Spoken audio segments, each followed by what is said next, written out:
Welcome everyone. This is the 3rd October. We have one day left before NFP, and wow, it looks like we did continue to push up above 26.56. Rallied on up. Looking at 30-minute time frame. Nice. Came into this rejection area. Awesome. Anyway, let's remove all these analysis and let's do some fresh analysis for Thursday. Looking at the daily candles are just consolidating, and we all know whenever price consolidates, there's something big that's going to happen. And in this case, we know NFP is going to come in. Now, looking at the 4-hour time frame, obviously we have this support formed on the 4-hour. At the same time, we have resistance formed on the 4-hour. Let's take a look on the 1-hour time frame. Um, so looking at the 1-hour time, actually, let's see what ADP did yesterday. 5, 6, 7, 8. Okay, wow, look at that. We actually, I don't know. So anyway, let's take a look on the 1-hour time frame. 1 hour time frame, resistance up over here. We have support down over here. The only reason I don't want to know what happened at ADP now because it's in the past. So it's a thing of the past, and the more you look at the past, the more you get confused about the future because you got to focus on the future than the past, right? That's what like we have to do in our regular life anyway. So we got resistance, we got support. Let's drop this down to the 30-minute time frame. Looking at the 30-minute time frame now, let's adjust this zone resistance and some sort of a support down here that we have. And at the same time now, current support is around 2654.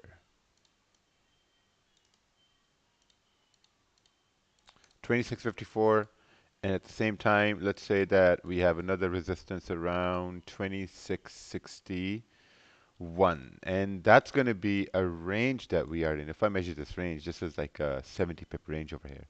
It's like a 70 pip range. There's very little that we can do in the 70 pip range. I think if we adjust this zone of support up to 2648, we have a nice range. So now, right, for sells, we have easy target here now. If we break below 2654, you got like clean range to the left hand side, 57 pip range for price to move down.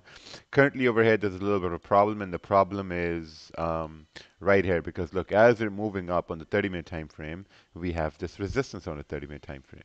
And if we measure the range from 2659, let's say like this area, 2658.50, this is like a 26 pip range, and from here it's like we'll have to wait. We'll have to wait. I'll definitely have to wait over here. There's going to be waiting involved. Like the better trade that I would want to look for is probably going to be a sell below 2654 because we got a clean range. If we break above 2662, I'd be expecting volume to continue pushing price up because we got all this mess here to the left hand side. And the only reason we can move past this mess is if there's volume that comes in. I mean, if a structure forms within this range for price to move, so be it. But I'm going to be waiting till around pre-London or London Open to see where we at with price action so far. Let's take a look at pound yen here, 4-hour time frame. Wow, we've been pushing up here. Let's take a look at this over here. Daily is pushing up. We're kind of like rejecting this area. Let's take a look on the 4-hour. 4-hour time frame is creating some sort of a resistance. Matches up with this? No, we're just right over here. So we got this resistance. At the same time, we got the support. I'm sure we can adjust this on the 1-hour time frame. Now, looking at the 1-hour time frame, take a look at this, right? So we got resistance formed. I want to see what's here to the left-hand side. Okay, so the left-hand side, we have this resistance area, and I'm interested to see how far that area is from the current resistance area. So that is 83 pips away. Wow, not bad. 83 pips is a big amount of pips. 83 pips is big boy pips. All right.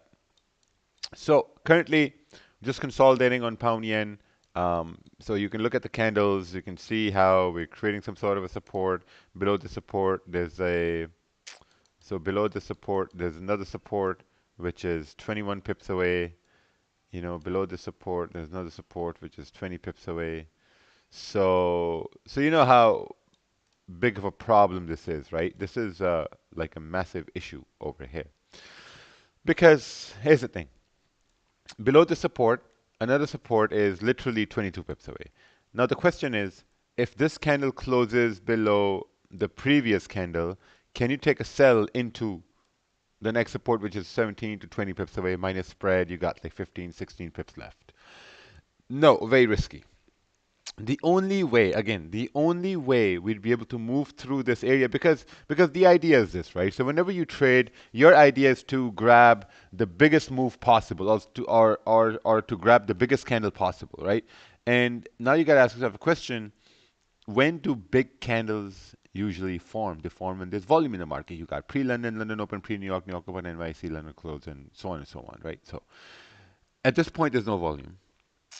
When we move into pre-London, and there's a candle that starts to break below this area, with volume, you are expecting or you're anticipating price to continue pushing down, right? You are anticipating for price to do that. But if there's a thought that comes to your mind that says, well, there's volume, but I'm afraid of this area over here, then that's no trade for you. Then you just got to sit and watch it happen. That's it. Because those thoughts are going to come to your mind that, oh, I'm afraid of this area. But if you have volume as a weapon, volume will demolish or pass through this area with ease. If you look at gold over here, same idea. If there's volume, price will just break above 2658 and go all the way up towards 2661. So you have to trust volume. But let's see how market structure forms close to pre-London, London Open, and then we'll see. But anyway, we'll see you guys on Friday for NFP. Take care.